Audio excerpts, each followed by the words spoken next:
I recently had a patient who came to me and he told me that, Doctor, I've been taking all kinds of medications for my piles problem, but there is no improvement that I see. Then I asked him what kind of medications, what doctor did you see? He's like, no doctor, I didn't see any doctors. I saw it online, I took some home remedies, but then still my pain is continuing. Then I asked him, how long have you been having pain? Then he tells me his symptoms, everything. Then I tell him, okay, we'll examine you. After examination, I come to know that what he has is fissure and not hemorrhoids or piles. Then I tell him, see, you are having fissure in ano and not hemorrhoids or piles. That is the reason none of the medications or even the home remedies have worked. Then the question that he asked me is, but doctor, isn't fissure and piles the same? So this is the understanding that we have today about this condition called as fissure in respect to or in comparison to hemorrhoids. So I wouldn't blame anybody for this, but I feel the reason for this is the taboo which is surrounding this concept, and none of us, or even at least most of us, are hesitant to talk about this topic even with our relatives and the people that we know. So today what we'll do is we'll see what is fissure in ano first, and we'll see how it affects us, how to know if you have fissure in ano, and what remedies do Ayurveda have for this condition. And we'll see how a small cut in the anal canal can cause so much difficult discomfort and pain in your life. Om Shri Dhanvantre Namaha. We can understand this fissure in ano by dividing it into four aspects. One is, what is fissure in ano? Second thing, how do I know if I have fissure in ano?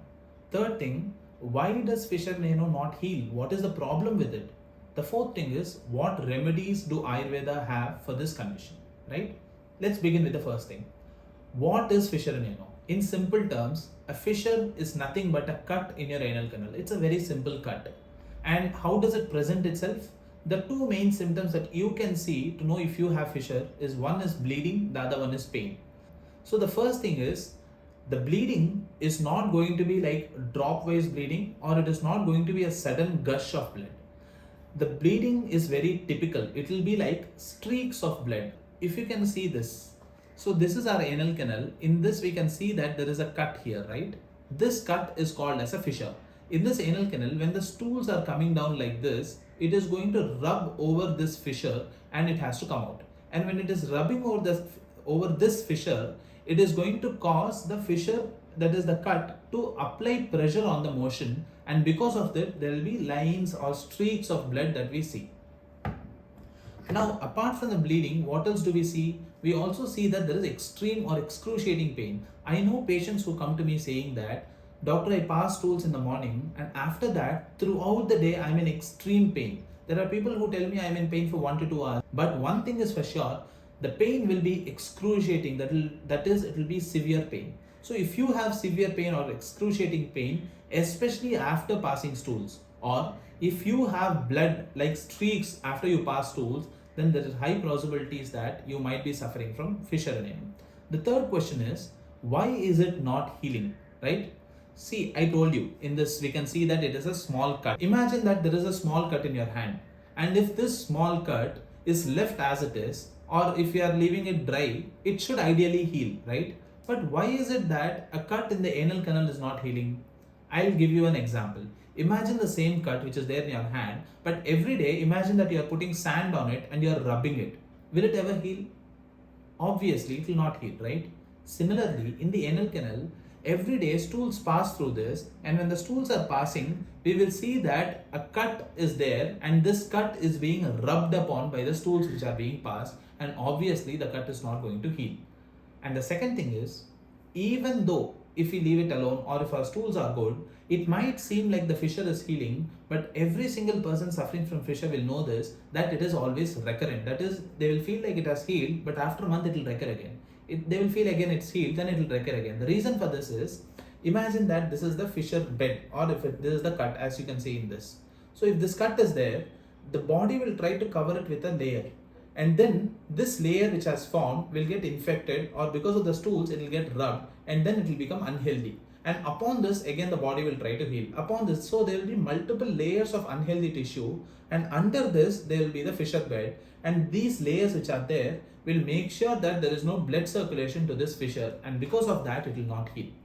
The third reason is, which is very important, is imagine that this is the anal canal.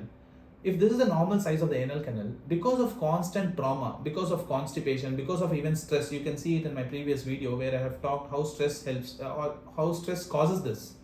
Because of stress and all these reasons, the anal sphincter becomes very spastic. That is, from this size, it comes to this size, it becomes very narrow. And what happens when it becomes narrow?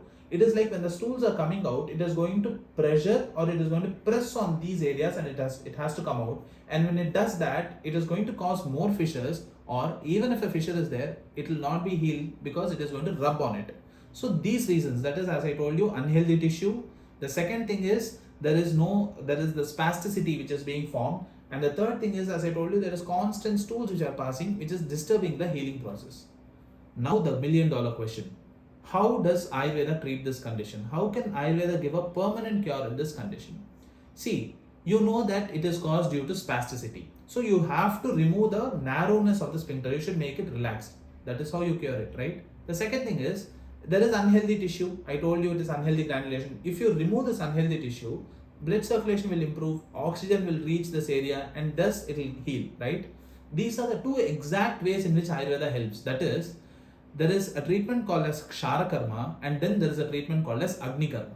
In Ksharakarma, what we do is, we apply a medicine called as Kshara, which is an alkali paste, which is having a high pH of somewhere around 9 to 10. And this pH, when it is applied in a very small quantity, which is having other Ayurvedic herbs too, it is making sure that the unhealthy tissue is removed, and by that, the healthy tissue which is there is being exposed, and this will make sure that it is healing. The second thing is, as I told you, it is very spastic, right? So we have to remove the spasticity. We do that by giving heat or by applying heat to the sphincter which is there in the anal canal, and because of that, the spasticity releases and it becomes lax. And once the sphincter becomes lax and once the fissure is made healthy, now the fissure is going to heal, and because it has become lax, when the motion comes, it is not going to put pressure on it, and because of this reason, there will be no recurrence as well. And we also make sure that we give you specific customized diet and medications for this, so that even on the long run, you feel very comfortable with this condition. So this is all about fissure in gist that I could tell you. So in the next video or in the coming videos, let's talk about other conditions like hemorrhoids and fistulas as well. Thank you.